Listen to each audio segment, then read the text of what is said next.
Alright, hello fun and welcome back to my Fallout 4 Mod Spotlight series, where today we are having a look at the Red Army PPSh-41 mod, which is being released by user VaultBoy3400. And what this glorious little piece of work looks to add into the game is the real-world Soviet-made World War II submachine gun, the PPSh-41. And oh my, have I been having a lot of fun with this weapon, as not only is it just entertaining to use and a cool new submachine gun to play with in the Commonwealth, but it is of course a real-world gun. And for me, my favorite real-world weapons are historically based ones that get added into the game, especially World War II or earlier. Those are just my personal favorites. So getting this one thrown in there is pretty wonderful. Plus it's Soviet, and that feels right for this universe. Well, let's jump on over here and have a look at what we do get with the most standard version of the PPSh-41, which will deal 32 damage with a 45 round, with a firing rate of 163, range of 107, accuracy of 61, and a weight of 13.8. And as you can see here, it is a beautifully made piece of work, very nice on the modeling and texturing, and just all in all looks good and does certainly fit the part. Now, one oddity, which I'll kind of show off a little bit later, is in the third person. It looks a little overly big, almost comically large, and apparently that's due to animations. In first person, it looks perfectly fine to scale, as it has custom animations, but in third person, I guess they recycled the submachine gun animation, and so it needed to be larger to fit that. So that is one oddity, so if you play in third person, just keep that in mind. Me, personally, I play in first person, so it's not really an issue. Now, as for modifications here, we do have a pretty nice little list of things. Nothing too wacky, but you will be able to up the damage and do things of that variety. I would love to see some more crazy stuff in here, because, you know, Fallout, but oh well, you at least have some things. Now, as for how you do get your hands on one of these lovely pieces of work, well, it's pretty simple. Once you hit level 10, you'll start seeing these in the world, specifically on Gunner and Raider bosses, as well as in vendors, so it shouldn't be too hard to get your hands on one. Now, let's head on over here to the workbench to actually take a look at the modifications, then we'll do our fire testing. And in the receiver category, we have just 4 options, whether a standard, a quick reload version, or a rapid-fire piercing receiver with its own quick reload version there too, which for sort of the standard modifications, it'll bump it up to 45 damage from the 32. Now, we can up that a little later, we'll talk about that in a moment, but first let's move to barrels, where we either have the standard or a long barrel, which has a nice additional range and accuracy boost. Then we have in these stocks either a standard one or an advanced one here for better aiming with scopes. And then after that, with the magazine, we sadly only have one option in here of the drum magazine. And then in the sights, we either have the standard iron sights, which are very usable, I quite enjoy them, a more modern ACOG, a hybrid sight, or even a reflex sight. So good that you do get some fun options in here.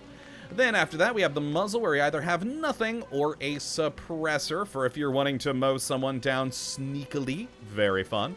And then finally, we have a damage modifier, which you guys know my opinion on these things. I'm okay with them. You know, if you want to use them, have at it, but I just wish there would be some sort of requirement, because yes, you can bump it all the way up to 90% additional damage completely for free.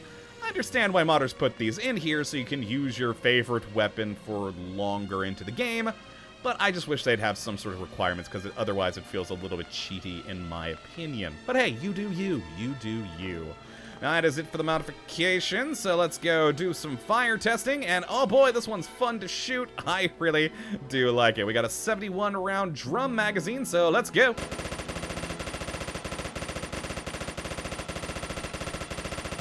And I think I hit the target once. it's a very inaccurate submachine gun. Well, at least when you hip fire. When you do aim down sight, you got a little bit more control, but this thing does still bounce around quite a bit. I mean, it's chucking 71 rounds downrange at a very rapid pace, so it's not the most controllable thing. I mean, if you're being crazy and just mowing people down fully auto, but in short bursts, as it's, you know, intended to kind of be used, it's a far more controllable thing. And I do love that we do have the nice custom sounds on this one, as well as that nice, good custom animation for the first person. But yeah, if we do go on out to the third, you can see the gun looks a lot bigger. Fire some shots, and then the reload, just the same old thing. Like I said, they are reusing the standard submachine guns animations there. But yeah, if you're in first person, it's pretty darn nice. I like it. Now let's grab some of the modified ones I made. A suppressed one here, and a marksman one there, which, odd that it's a marksman considering it has a reflex sight on it, but hey, what are you gonna do? Alright, so let's look at the suppressed one first, with a max damage of 89, with the best of the receivers, and of course the plus 90% damage there. And take some shots.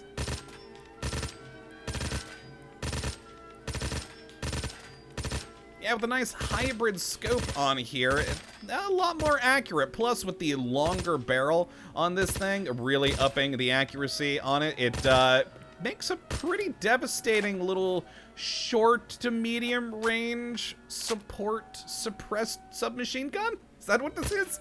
But fun stuff nonetheless. And yeah, in short bursts, very controllable and quite decently powerful. Now on to the marksman one here. Again, 89 points on that with the nice reflex sight. And of course, go full auto because why not? It's just fun. There we go. Do the reload, and that means it's time now for our usual testing on a Deathclaw. So let's spawn one of those into the world here. Go on up and kill him quick. There we go. Oh, he just got annihilated immediately. Wonderful. Let's do 2. Perfect. Die you. There we go. And you. Oh, there we go. Finished off both without having to reload. Beautiful. Yeah, with 89 max damage on there, with this thing's fire rate, it's a pretty devastating bullet buzzsaw of sorts, and it's magnificent. So if you'd like to have a look at this mod for yourself, which I'd certainly recommend you go and do, you can have a look at the link in the description, as per usual. But that, my friends, is going to be it for this one. Hopefully you all have enjoyed, and you do come back for the next one. Until that time, thank you for watching, and as always, have a good one.